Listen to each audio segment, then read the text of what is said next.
Welcome everyone to Keto and Beyond. My name is Carole Freeman. I'm here with Andre as well.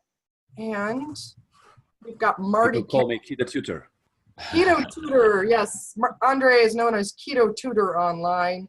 And today our special guest is Marty Kendall, way down in Australia. He is the amazing author, data gatherer at Optimising Nutrition, a fantastic blog. So welcome, Marty.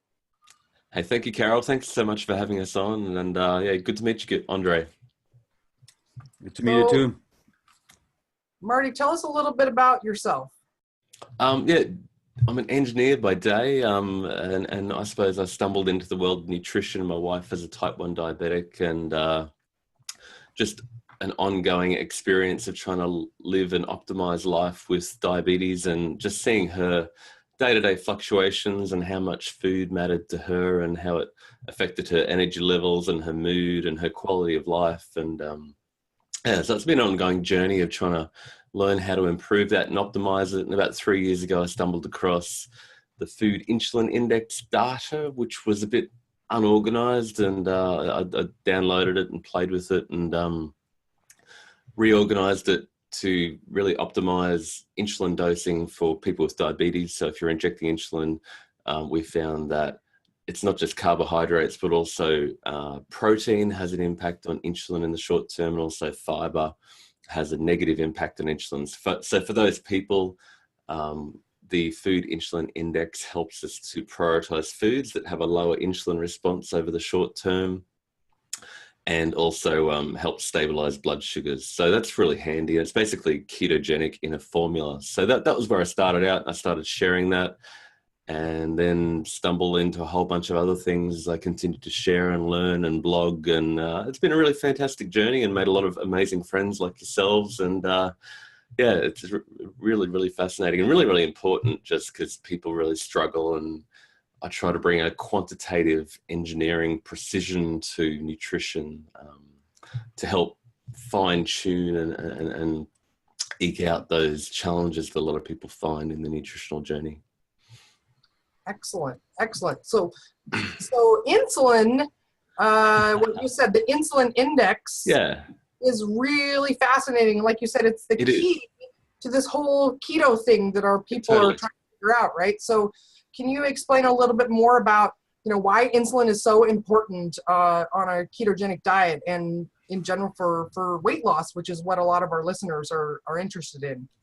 Yeah. It's a fascinating, controversial topic, and I've been through the challenges and through the learning process with a lot of people in this ketogenic journey. And as I said, what we found is that if you're injecting insulin, and if your pancreas is producing insulin, it produces more for carbohydrates, about half as much for protein, and fiber, which is indigestible, doesn't really have an impact. So we subtract that, and fat in the short term doesn't have an impact, but in the longer term, it still seems to have some impact, whether it's as much as carbohydrates, not sure, but over the longer term, it still has some impact. So then I suppose what we've realized more recently is that energy balance still matters to a degree, but for people who have blood sugars that are fluctuating and on a roller coaster, bringing that insulin load of your diet down, and we can quantitatively analyze that in your food, bringing that insulin load down helps stabilize your blood sugars and your insulin, so your cravings are improved. So you can then be less addicted to food and less compulsively eating because of those blood sugar swings. So that's really handy. But I suppose then we realized that to drive it to the other end, if you're just drinking refined fat, which we'll probably talk about later, it doesn't provide a lot of satiety, doesn't provide a lot of nutrients. So there's sort of a balance point there of finding a diet that stabilizes your blood sugars and your insulin, doesn't require you to inject too much insulin, but also provides enough protein and micronutrients, vitamins and minerals to provide satiety. Oh man, you're full of information, and I want to unpack more of what you said there, because I think right now my head's a little spinning, and I know everything you just said. So our listeners are going like, "Oh my gosh, what did all he just say? I don't even know." So maybe if we just kind of dive into like maybe some practical application of Sure. what you're doing, right? So what have you found as far as, types of foods that people should be eating that are going to provide the most satiety for one, right? So help people feel full and control their appetite. Yeah. I suppose initially, if you're managing diabetes, a lot of those people who become really inflamed and obese and get high blood sugars are doing that because they're eating a lot of foods that are a combination of not just carbohydrates, but carbohydrates and fat, because our modern food system is really, the food manufacturers have worked out that processed starch, cornstarch and potato starch and all those sorts of things smashed together with cheap Crisco and seed oils, soybean oils, are really cheap and cost effective. So that's basically what is in the middle of our supermarket and at McDonald's, and that's what our food system consists of. So that's why people, I think, a lot of the time are really obese, because that combination is basically a donut or a cake, and it's really easy to overeat. So at that point, those foods just drive overeating and make it very easy to eat and don't provide you with a lot of satiation or protein or nutrients, really. So at that point, it's really good to go, well, let's not fear the fat. Let's, a bit more dairy, a bit more cheese, a bit more butter in my coffee, whatever will help you switch and transition from a really processed carbohydrate diet to a more satiating, more nutrient dense diet. But then I suppose more recently I've been digging into the whole concept of satiety, of once you get to that point, if you've stalled, if you want to continue your journey, how do you continue to optimize with, I suppose, numerically being an engineer? How do you continue that fine tuning? What we've found is that foods with more protein tend to make you more satiated or tend to make you feel more full with less calories. Foods with more fiber tend to fill you up in the short term, while foods that have got a lot of processed starch and carbohydrates tend to not fill you up as much. And also refined oils don't tend to fill you up as much. So I suppose at that point, a lot of people reach a point where they go, okay, I've plateaued. Where do I go from here? Do I just keep calm and keto on and put more butter in my coffee and be more ketogenic and drive my ketones higher?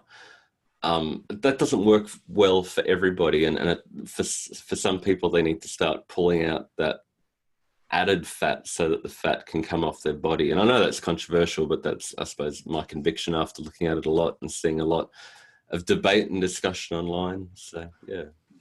So it sounds like you're saying get adequate protein for satiety, have some fiber, and that gives you that both short-term and long-term satiety there. Definitely. And then don't overdo it on the fats if you have weight loss as a goal, is what you found. Yep, definitely. Okay, we'll boil it up. There's the answer. And it comes down to just eating real food that's not too processed and was recently attached to the ground as a animal or a plant in some sort of way, and those things that are just packaged and barcoded and have a long list of nutrients and artificial flavors, they're probably not going to be good for you, and probably not going to contain the micronutrients you need either. So yeah, so let's kind of define that, because when people, a lot of people are familiar on keto with macros. Yep.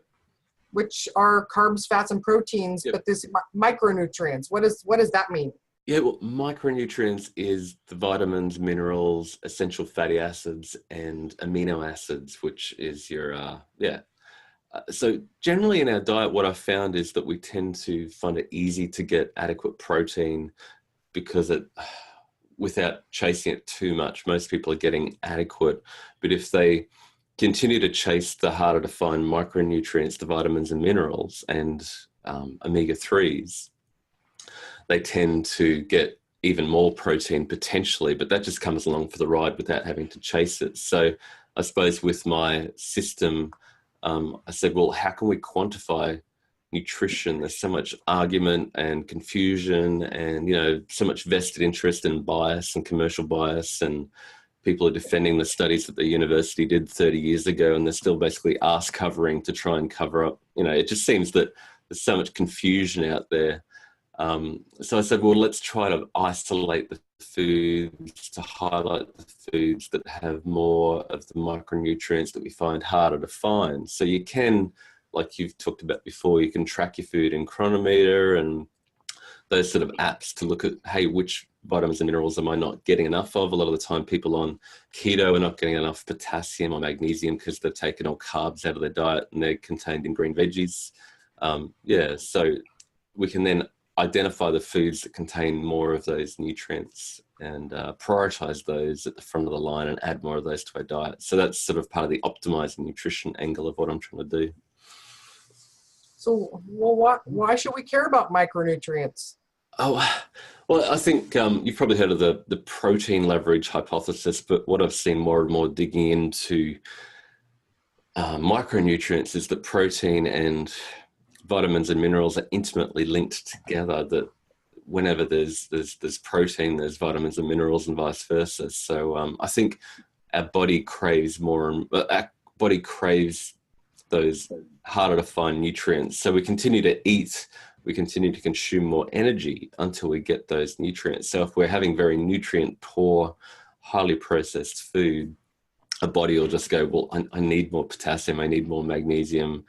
While we can't quantify it perfectly, our body just continues to pursue energy and food until we get that to feel okay to drive at a fundamental biochemistry level, our mitochondria to produce the energy we need to feel okay. So we're just built for survival, and our appetite will always win out, even if we try to track our food and limit it. Eventually our body's just going to go, screw you, I need more food, I need more nutrients to do what I need to do. So it's not just about the calories, it's about those vitamins and minerals that you really need to thrive.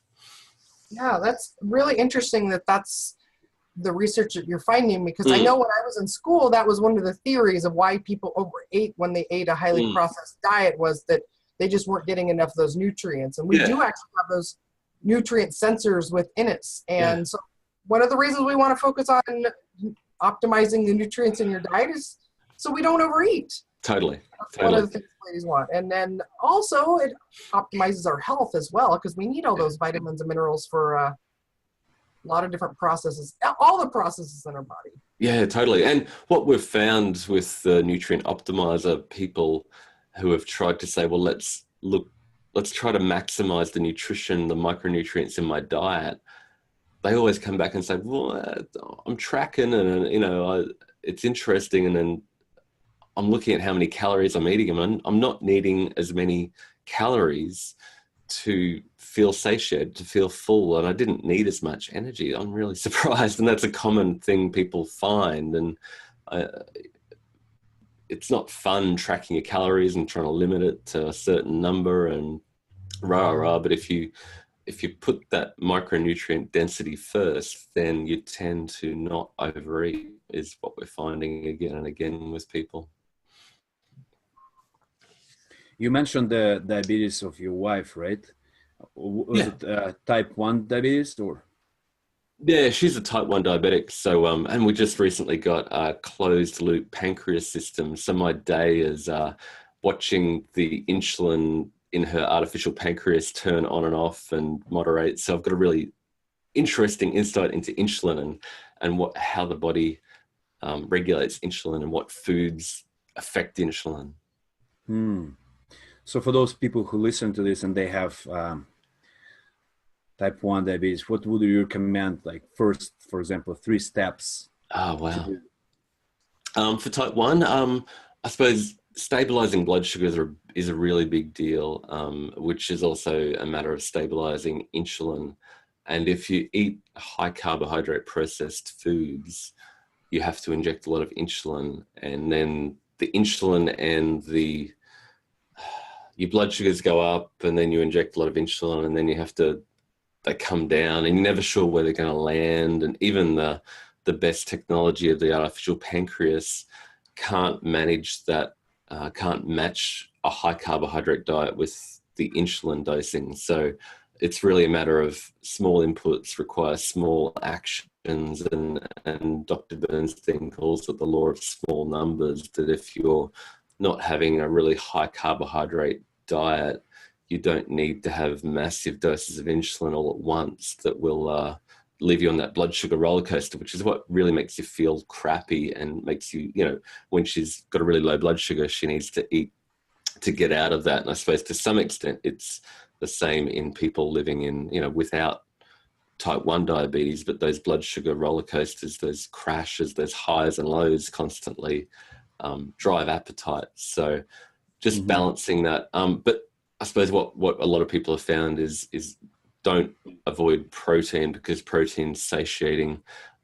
People who tend to avoid protein and just end up living on fat bombs and cream and the like can drive insulin resistance and get to the point where they need more and more insulin on a daily basis, which, type 1's a really fascinating laboratory experiment to actually quantify insulin to see how much insulin people need. So there's a balance point there of getting enough quality nutrition with enough protein, enough greens, leafy veggies to get your micronutrients in. But she doesn't do a lot of potato or starch, and because she knows that those blood sugar swings just aren't worth it. What her typical day looks like? Typical day of diet.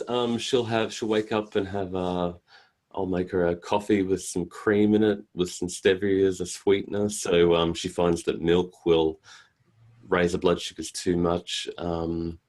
She ends up eating a lot of nuts, which are high fat and give a reasonable amount of nutrition and energy, but they're energy dense. For dinner, we'll often have a steak and veggies with broccoli and spinach and beans and those sorts of things, and that works pretty well. Interestingly, fish seems to give a more stable blood sugar response compared to beef, so we try to eat a little bit more fish and enjoy the salmon and those sort of fatty cuts of meat.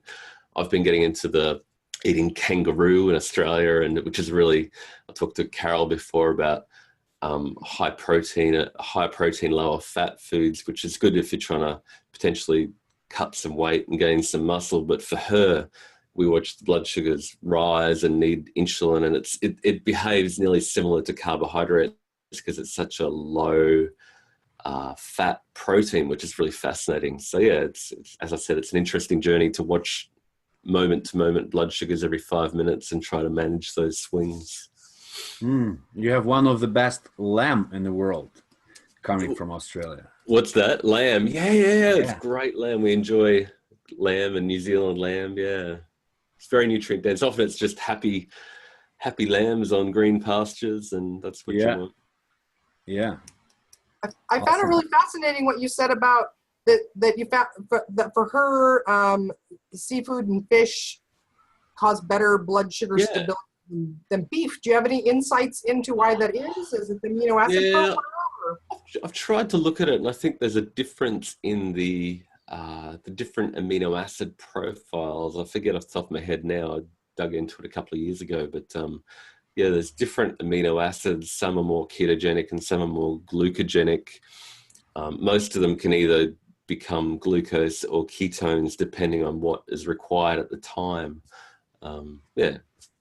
But yes, the beef tends to have more glucogenic aminos, and the fish also tends to be more fatty. The salmon and those sorts of cuts of meat are nice and fatty, and they give it fairly stable blood sugar. So if you watch her blood sugar overnight, we might have dinner at 6 o'clock, and then her blood sugars might peak around 12, and then the insulin chases it back down till about 4 a.m. And then by 6 a.m. when she wakes up, her blood sugars are stable and ready to start the day. So that's sort of an ideal night.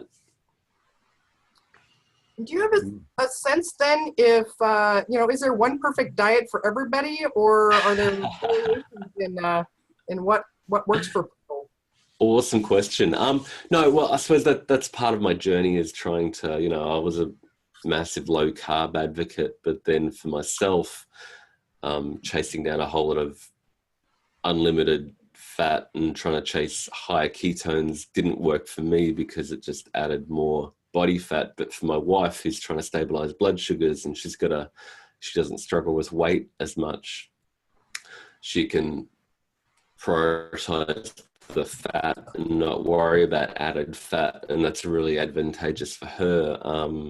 And I suppose that's part of my system, is trying to say, well, some people need therapeutic ketosis for management of epilepsy, so they want really high ketones, but some people who are trying to lose body fat still might call it a ketogenic diet, but it's a totally different approach. So I've been trying to optimize the different parameters of nutrient density, insulin load, and satiety for all those different categories of people. And yeah, it's been working really well, and building that into the nutrient optimizer to help guide people through that journey, because there's just so much confusion, and lots of people say, well, something worked for me, so it should work for you. And they think there is one absolute perfect diet and become religious about it.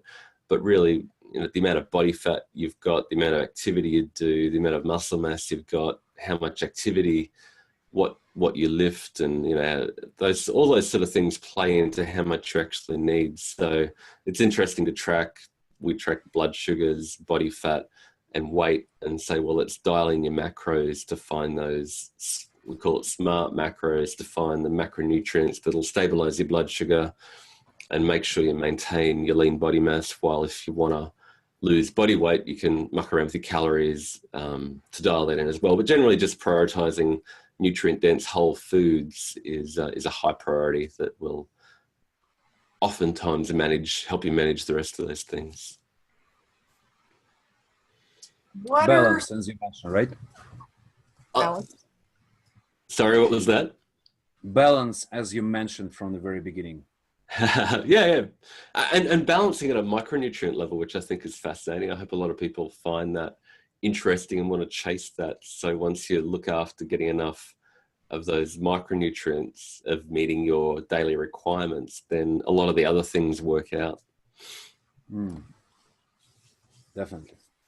So I'm wondering, what are some of the hidden gem keto friendly foods, like powerhouses that have a lot of micronutrients in them, that you just recommend? Maybe like the top 5 foods that people should consider adding into their diet to optimize their nutrients. Yeah, I suppose fatty fish that you've found to be quite good if you're on a ketogenic diet and trying to transition from a really highly processed diet. A lot of people don't love fish, but then the fatty steak, anything seafood, the mussels, oysters are going to be amazing. A lot of people don't like organ meats, but the mussels and liver and those sort of things really help optimize your micronutrients. And any green leafy vegetables, we eat a lot of spinach and broccoli and bok choy and those sorts of things, which will help bring in the vitamins and minerals without giving a lot of carbohydrates. So for most people, they don't need to worry too much about the carbohydrates from that. There's plenty of fiber, which basically cancels out the carbohydrates. So you mentioned a few times fiber cancels out for satiety, but are there some types of fiber though that just aren't really fiber? Oh yeah, a lot of people with the processed packaged products will put only 2 grams of net carbs, and if you look at all the ingredients they're filler fibers, which aren't real fiber. They're not the fiber that comes with your green veggies. It's inulin fiber and all different things that are put in there to fill it up. And interestingly, type 1s seem to need to dose insulin for those sort of fibers that are on the label. But the fibers that come with those, don't worry about the fiber in lettuce and spinach and bok choy and those sorts of things. That I don't think you need to worry about that. So basically, real food fiber is actually fiber. Yep. And processed food fiber, I'll put it in quotes, is basically starch. Yeah. And you'd count that if you're counting total carbs or net carbs. There's an ongoing debate there, but my position is, you would count the added fiber, but the real fiber that comes with whole food, you wouldn't count that, especially because if you take a total carbs approach and eliminate all fiber from all you minimize your green veggies and therefore minimize all your important micronutrients. Yeah. So you have kids? Yeah. 12 and 13, they eat a lot. And so that's a fascinating insight into to nutrition and what growing kids want. How is balance in a family with kids? Yeah. They eat with us, and they're not. They know what good food is, and my 12-year-old son is in the kitchen at the moment cooking. I think he's got a bunch of mince that he's trying to cook up and be healthy. But at the same time, it's fascinating to watch, particularly the son, who's just a growing little prepubescent machine at the moment. If he has the opportunity to see sausage rolls or donuts, he goes into this feeding frenzy, and and it's just amazing. Even myself, with all the knowledge, if you're exposed to those processed foods that are a combination of fat and carbohydrates together, like donuts and cakes and sausage rolls, we just can't turn off. We just want more. So, but at home we tend to eat fairly well, and we all eat similar things. I'll probably err for the higher protein because I go to the gym fairly regularly and want to recover from that. And the kids are more like, well, they'll eat some potatoes and those sort of things because it's cheap, and to be honest, a nutrient dense, higher protein, lower processed diet is not always the cheapest, but it's worth it. It's a good investment because we see when the kids eat crappy colored processed food, they just turn into different people. And yeah, it's sad to watch. So okay, it's worth the investment in the kids.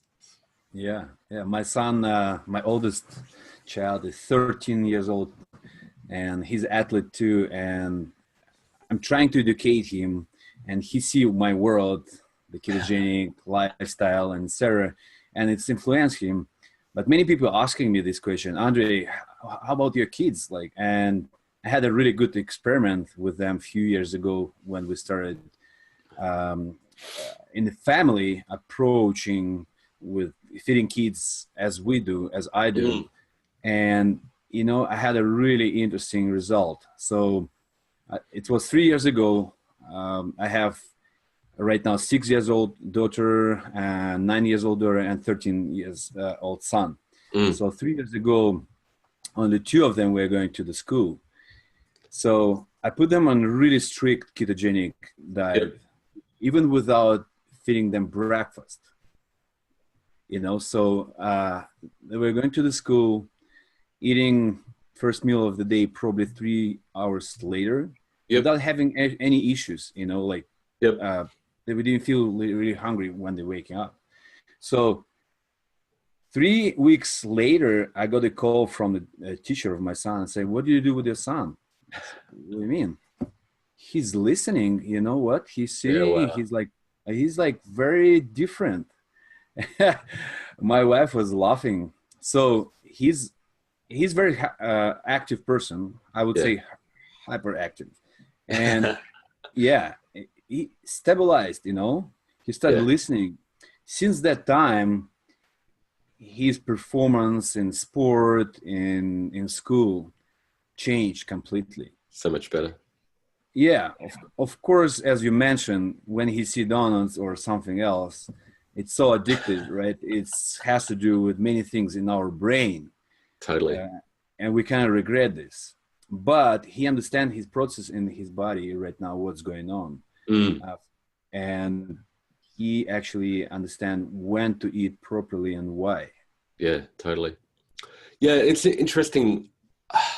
And that we can hack the satiety index for people who are growing or athletes or need more food by understanding what helps us to eat less and more. We can say, let's add, in your case, more healthy fats from whole fat food. No need to fear the high fat food, and we can increase that to help them grow and give them plenty of protein. And so totally. Yeah, cool. I love both of your examples too, because so many times women follow a keto diet for weight loss and they think it's a diet that is not safe for kids to follow. But you're both giving examples of how it shows how healthy it is for them to eat, lower carb and more nutrient dense foods. It's very, very safe. And yeah, totally. My kids are not suffering a grain deficiency, and it seems that whenever my daughter experiences, major gut issues when she gets a big exposure to gluten, and as I said, my son, he just goes hyper when there's anything processed or food colors, and his brain, like Andre's, doesn't think as well. So it's amazing to see. It's worth the investment for us. So yeah, there's definitely no grain deficiency, and definitely improvements and benefits in giving them whole food, real food, healthy food. What do you think about the idea? Some people say, well, I don't want to deprive my kids of all those sugary, carby foods. Like, it's their childhood. Like, let them be kids. Yeah, wow. Andre, what do you think? Well, I have one answer. I grew up in a society where we didn't have that much of processed food. I would say we didn't have at all processed food, to be honest with you. I'm originally from East Europe, and all we had is 4 seasons. We didn't eat fruits during the winter. We had like around 3 months when no fruits available. That's forever. All we ate was meat and fermented food, which is big part of my culture where I'm originally from. And this is like completely different topic to discuss. So I strongly believe what you give to kids today, it's like building a house. If you give them a good, strong foundation, which is actually from the day one where they're born, right? Even like when they not born yet, it's also important what mother eating, right? So this foundation is what we're talking about right now. That's why I think like if you want to give your kids good childhood, you want to give them a good health with a foundation you're feeding them. But on the same time, I do strongly believe you want to give them all tools to survive in the society. And one of them is like educating them, I believe you can sharpen the stone with the water when you constantly expressing yourself with the proper knowledge, proper information, trying to find the way for them to understand why, Yeah, this is my understanding. Yeah, totally. And kids like will come across junk food, but then they eat it and you go, well, how do you feel now? And they go, well, not really good. And I see why now. And they're not tempted as much when we go down the lolly aisle of the supermarket. They just go, oh, Dad, I live with you guys, and we understand, we get it. So yeah. I love both of that. Like I feel the same way, Andre, that kids deserve a solid foundation. Like they're building their bodies that they have to live with the rest of their lives. And so I feel like it's even more important to give them high quality nutrient dense foods and letting them choose what makes them feel good, right? Empowering them. Like, how do you feel after you eat that? They don't like to feel bad, right? So they'll make different choices based on that, just because kids are smart. They want to feel good. They can tell the difference in the way they feel. So. Definitely. Yeah, definitely. Well, another aspect of this is modern adult people, or let's say family people, they looks like majority of modern society, they don't want to feel uncomfortable, and then looking for more convenience way to live life. And one of them is cooking, right?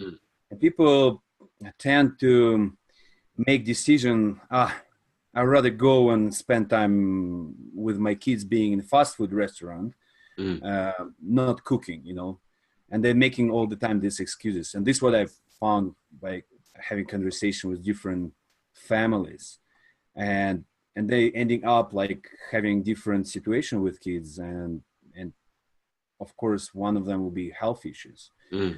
So when we're coming to this question, I think it's very important to educate parents also why it's important to cook.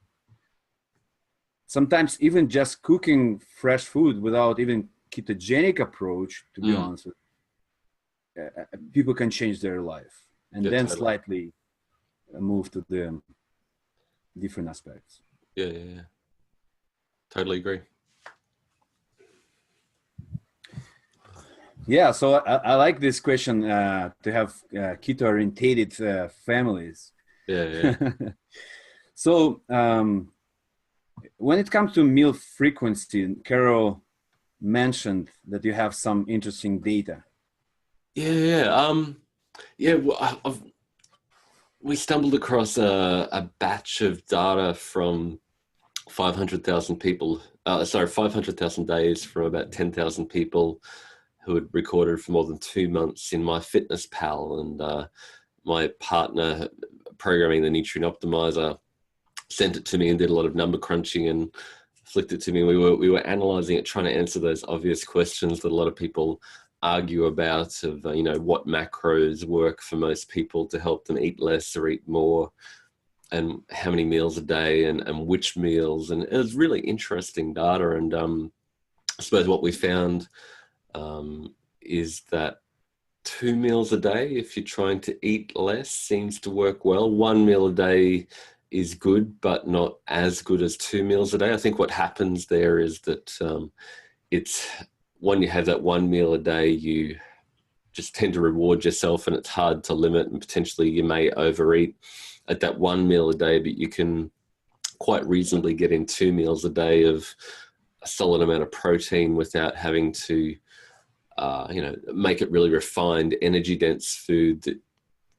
Because at that point, when you're really hungry, you just reach. I reach for the peanut butter and the cream, and I'm just like going, I've deprived myself for the day, and I'm just going to keep on eating because I've been so good. And for me, I found too that sort of approach didn't work. But I think if you're having a couple of robust, solid meals a day, that works well. And it tends to be eating earlier in the day seems to work better. That I think recent study from Such and Panda found that most people eat their required calories for maintenance by about 6:30 in the evening, but most people continue to eat as long as they're awake. And it's those calories eaten at night that tend to be easy to, you'll reach for the bag of chips or the comfort food in front of Netflix.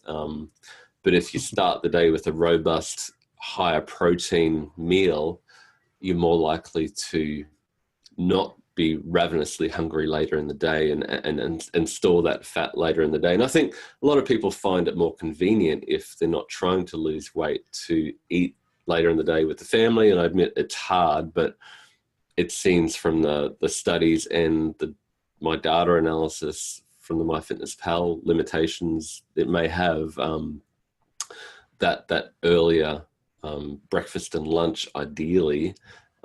We don't live in a perfect world, but that seems to be the optimal sort of approach. I think and to be honest, it's hard to do that. It's hard to not have that family meal or have a smaller final family meal and get up in the morning and prepare something that's got a solid amount of protein and energy to start the day. But I think that seems to be the way that tends to be more satiating and help our bodies to crave less food overall.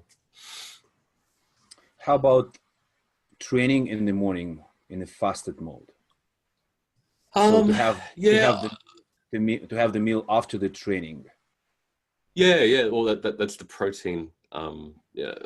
Eating after that's what I tend to do, because I don't wake up feeling really hungry. So I go to the gym at 5 o'clock and have some protein after that. I think if you're trying to restrict overall, I know Lewis from Keto Gains advocates like a protein coffee or something to start the day before you go training, so that by the time you finish your training, the amino acids are available to help build your muscle when you need the repair. So it takes some time to digest, and by the time you need that repair at the end of your workout, the amino acids are there. So for me, I'm not quite that finely tuned, and I tend to have just naturally through habit maybe more food at night, so I'm not starving hungry in the morning. But I think if I was trying to restrict overall, maybe prioritizing your food around the workouts like you're inferring is a really good idea. Interesting. Yeah. What about beverages? Beverages. Yeah, I like coffee. Yeah, like what, I guess I need a question about that. What, I'm wondering, in your research and, data analysis, what kind of pitfalls do you see are common with the beverages, especially the ones that are the most popular on a keto diet, that sometimes people think they need, like this high-fat coffee, high-fat tea, and things like that to be on a ketogenic diet? What insights do you have in your analysis of nutrients related to that? Yeah, I suppose personally, I'm not really afraid of artificially sweetened beverages for people that deal with them okay. I think you mentioned before that it's best to get rid of them completely initially, as you learn to sense the real taste of real food. It's a good thing to go, okay, I can taste food, I can taste the nutrients, and you're more attracted to real whole foods. And if you get rid of the artificial sweeteners, you've got a better chance of letting your taste buds do what they're meant to, which is lead you to nutrition. A lot of people do well if they start out with a high fat bulletproof coffee introduction to keto. I think that can be helpful to transition them off a really high processed food diet. But if once the blood sugar stabilize, once the insulin levels stabilize, once their hunger normalizes, then I think continuing down that path of going, okay, I've plateaued, I'm going to have more bulletproof coffee because that's what drives my ketones up, and that's what I think leads me to fat loss. I know it doesn't work for a lot of people, didn't work for me. I got to a point where I went, oh geez, looked in the mirror, I'm gaining weight, I'm meant to know something about nutrition, and but maybe if I have more bulletproof coffee, I'll drive my ketones up and lose fat. And it just didn't work for me, and I know it's not worked for a lot of people. And I suppose I've had a fair bit of frustration and maybe anger about that, so I've put that into analysis and looking at what optimum ketone levels are, which I suppose people who are really healthy, and especially who have been doing a low carb ketogenic diet, maybe athletes, tend to have lower blood sugars, lower ketones, and lower triglycerides overall. So, a healthy metabolism is one that doesn't need a lot of fuel floating around the system. It can access the fat as required. And you don't need really high ketones, just like you don't need higher blood sugars all the time. So if you're stalled, probably adding more fat is a bad strategy. Maybe looking at ways you can reduce the added fat, so you can find ways to let the fat come from your butt and your belly and where you want it to come off is a good thing, while keeping enough protein to feed your lean muscle mass and maintain that lean muscle mass is a great idea. And at least in my experience and my research, I know there's plenty of the internet's full of conflicting ideas about that, but that's what my data has driven me to. Yeah, it looks like what you're saying has to do with insulin control. So we're again coming back to the topic we started, right? You want to control your insulin with every time you eat something. And the best strategy would be like, everything is very individually for every person in a nutrition sense.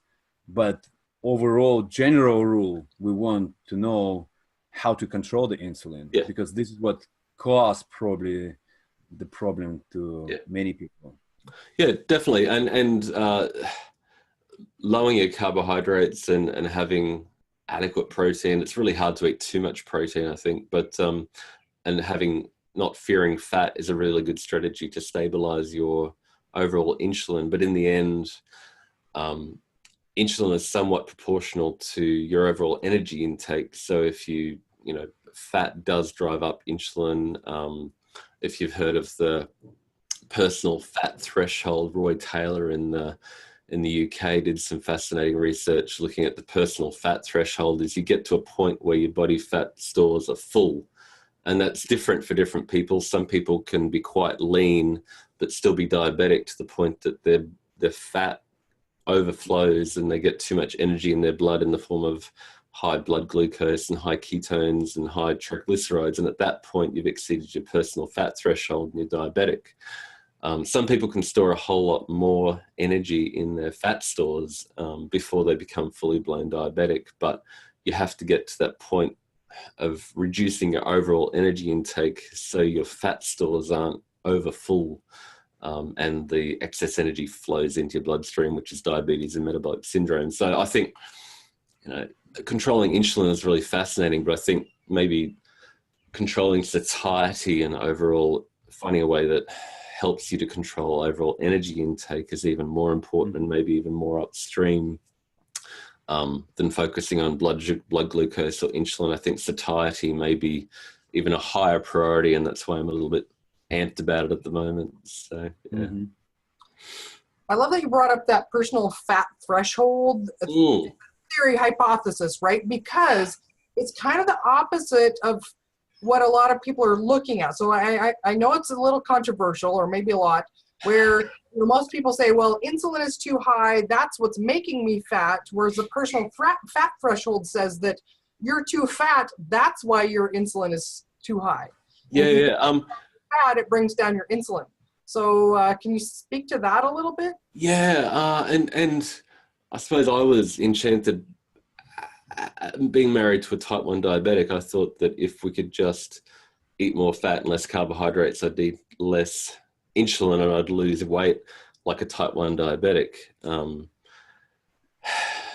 if you don't have insulin, basically all your body fat stores flow out into your bloodstream, and you see those kids that have, were uncontrolled in the 20s, and they become, they lose all their fat, they lose all their muscle, and they die, which is, really awful. But when they inject insulin, they quickly hold on to it and gain it back. So really insulin is sort of like holding a net. It's like a net that holds your fat stores on it. It's like the control of the brake of your liver that lets the energy from your fat stores flow into your bloodstream. So, but at the same time, we're not all type 1 diabetics. In a type 1 diabetic, you're going to overdose insulin, and that roller coaster experience really means you end up having too much insulin. And the fact that you can't control the carbohydrate and insulin dose means that a lot of type 1 diabetics on a high carbohydrate diet end up overdosing and end up gaining weight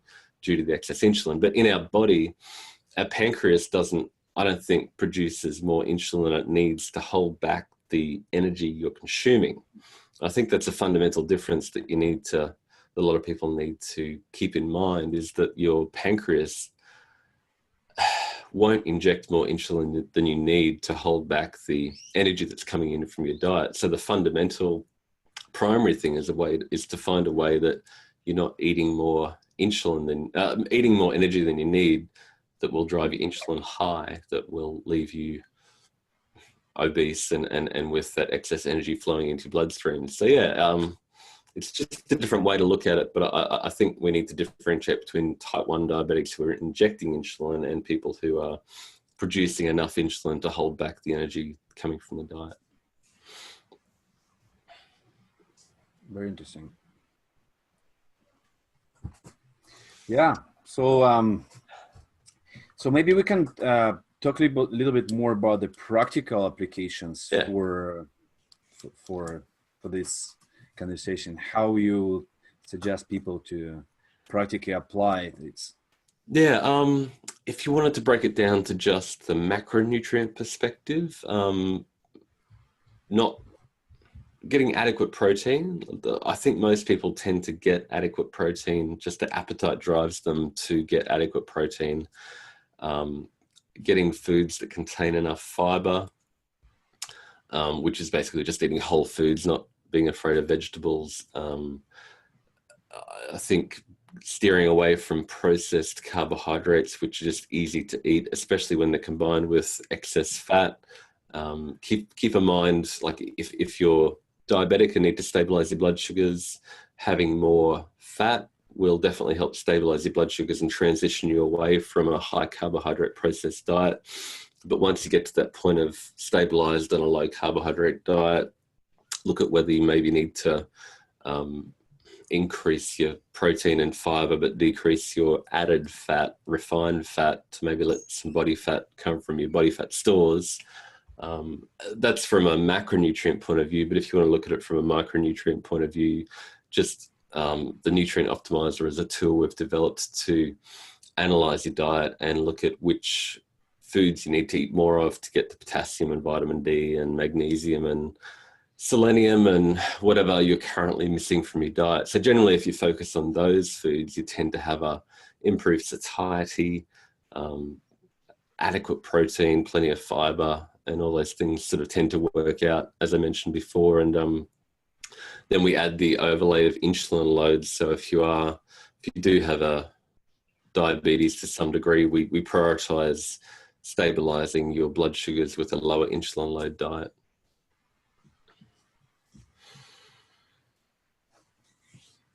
Nice.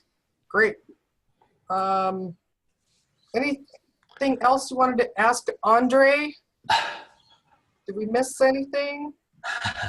It's been a bit of a brain dump, but yeah. Marty, was there anything else? Great to chat to you guys. Yeah, the only thing. Oh, go ahead, Andre. Yeah. I think like if people who are listening, we touched slightly type 1 diabetes. What would you say for type 2 diabetes? It's a similar sort of process of initially using a lower insulin load diet to stabilize your blood sugars, and then once you get to that point, you can then focus on that higher nutrient density and decide if you need to lose weight. A lot of type 2s need to lose weight because having over full fat stores and exceeding a personal fat threshold is very fundamental to diabetes. Basically, I think the cause of diabetes is having fat stores that are overfull to the point that that excess energy flows into your bloodstream. So at that point, find a way to optimize your diet and refine your diet, generally eating whole foods that are minimally processed to help you work within your personal fat threshold and basically find a way to eat a little bit less energy. That'll help stabilize your blood sugars. And I suppose that's why I'm so motivated hanging around people like Ted Naiman and Lewis and Rob Wolf and getting my head around all that, realizing that metabolic health is so important to how I think and how I feel and how I look and my long-term and short-term quality of life. So I'm really passionate about it and trying to put it into action. A lot of the time I do a lot of thinking and writing about it, but putting it into action is a whole different thing. But trying my best, and it's a really fun journey. And I think it's really, really, really important, and not just to our personal health as a community, but also our economic health and wealth. You know, the current climate is just, food environment is just driving spiraling medical costs that are going to bankrupt us in the very short term. We can't keep up with the spiraling obesity crisis that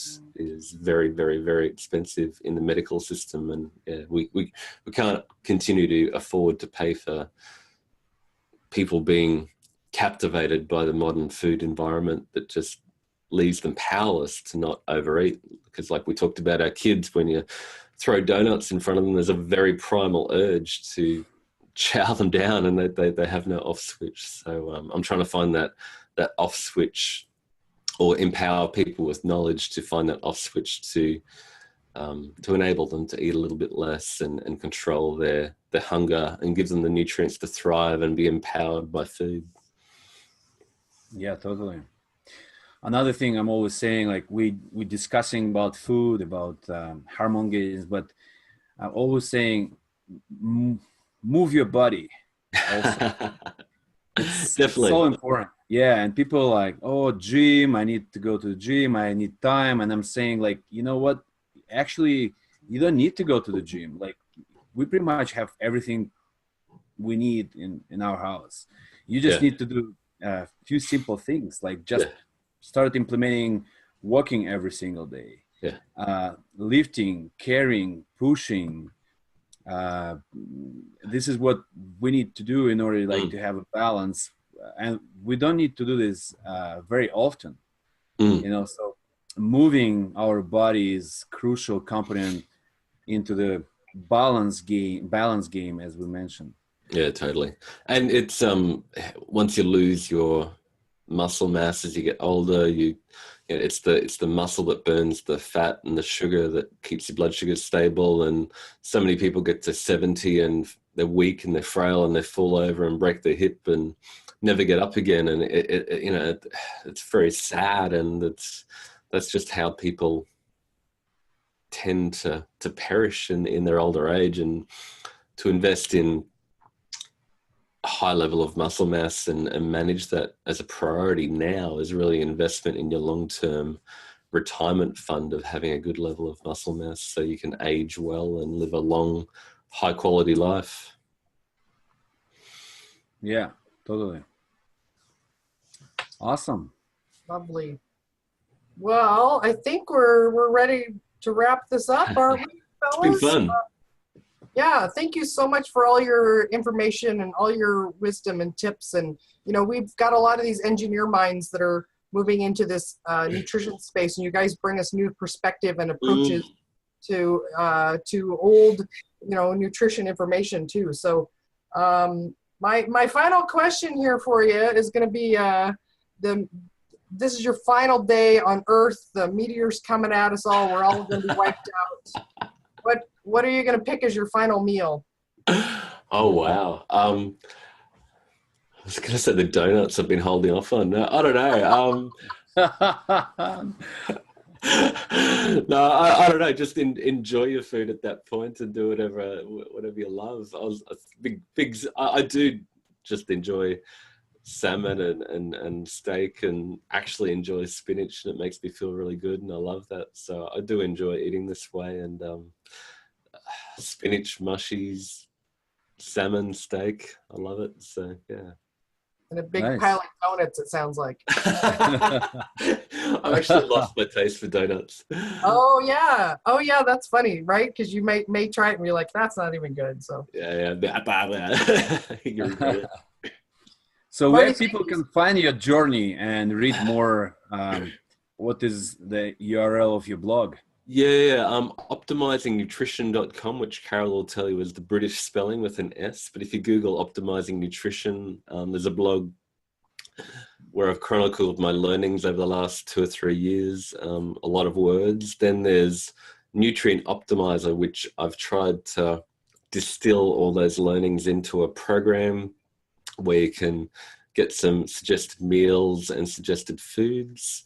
And it takes you through how you can build new habits. So a lot of us have this knowledge, but how do we build new habits that actually stick, starting from the fundamentals and moving from basically a bio-snacker to biohacker along that journey from simple to more complex, if you need it.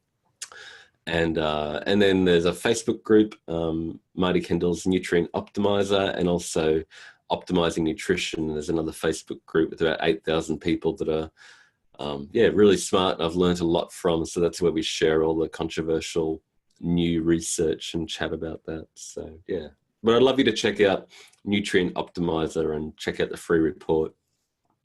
Awesome. Thank you.